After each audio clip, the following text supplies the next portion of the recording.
पश्चिम बंगाल के मुर्शिदाबाद जिले से टीएमसी के विधायक हुमायूं कबीर इन दिनों अपनी बयानबाजियों को लेकर सुर्खियों में हैं। हाल ही में उन्होंने बाबरी मस्जिद के नाम पर एक मस्जिद बनाने का ऐलान किया है, जिससे राजनीतिक सरगर्मी बढ़ गई है। आइए जानते हैं कौन है ये हुमायूं कबीर और उनका राजनीतिक सफर कैसा रहा है।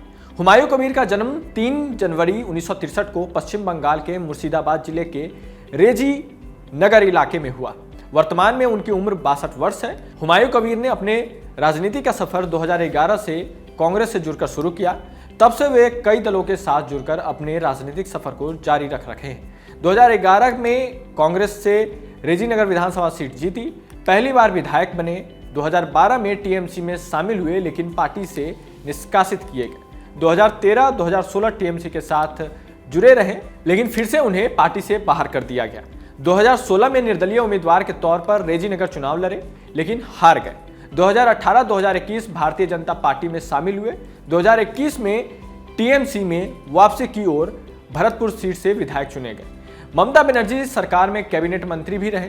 कुल मिलाकर वे 2011 से सक्रिय राजनीति में हैं, यानी करीब 14 साल से विधायकी और पार्टी राजनीति कर रहे हैं। इस दौरान उन्होंने कांग्रेस, टीएमसी, बीजेपी जैसे तमाम दलों के साथ जुड़कर और एक बार तो निर्दलीय भी जुड़कर चुनाव लड़ा और राजनीति में सक्रिय रहे। टीएमसी में उनकी वापसी के बाद वे भरतपुर से लगातार सक्रिय हैं और पार्टी के मुस्लिम वोट बैंक को मजबूत करने में अपनी भूमिका निभा रहे हैं। हुमायूं कबीर ने ऐलान किया है कि वे अपने क्षेत्र में बाबरी मस्जिद बनवाएंगे और इसका शिलान्यास 6 दिसंबर को करेंगे। विधायक हुमायूं कबीर ने एएनआई से बात करते हुए कहा कि 464 साल पहले बाबर के सेनापति ने बाबरी मस्जिद बनाई थी, लेकिन वहां पर मस्जिद तोड़कर राम मंदिर बना दिया गया।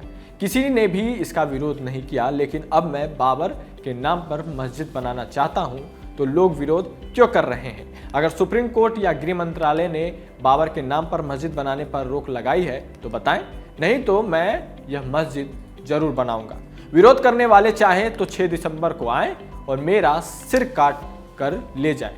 मैं शहीद होने को तैयार हूं। इस बयान के बाद भारतीय जनता पार्टी ने टीएमसी पर तीखा हमला बोला।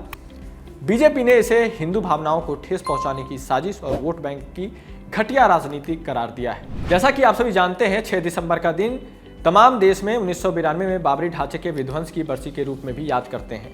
कई सारे लोग इसका विरोध भी करते हैं और कहते हैं कि ऐसा क्यों किया जाता है, जिसके चलते इस ऐलान से राजनीतिक तनाव और बढ़ गया है। फिलहाल पुलिस प्रशासन ने अभी तक कोई आधिकारिक प्रतिक्रिया नहीं दी है कि शिलान्यास कार्यक्रम को अनुमति मिलेगी या नहीं। आप सभी जानते हैं कि हाल ही में राम मंदिर को लेकर के कई सारी न्यूज़ आई थी। यहाँ पे जो ऊपर माला बनना था मंदिर का, वो भी तैयार हो गया था। ध्वजारोहण होना था, वो हो गया है। और अभी आप देखेंगे तो आगामी चुनाव बंगाल में कुछ ही महीनों बाद है, तो इस वजह से एक राजनीतिक बयानबाजी फिलहाल शुरू हो गई है। अपने अपने वोट बैंक सभी साधने में लगे हुए। आपको क्या लगता है कि इस तरह की चीज़ें एक स्वस्थ मानसिकता रखने वाले देश में होना चाहिए या नहीं? कमेंट करके जरूर बताइए। आप देख रहे थे अनकोट, मैं हूं आनंद। जय हिंद।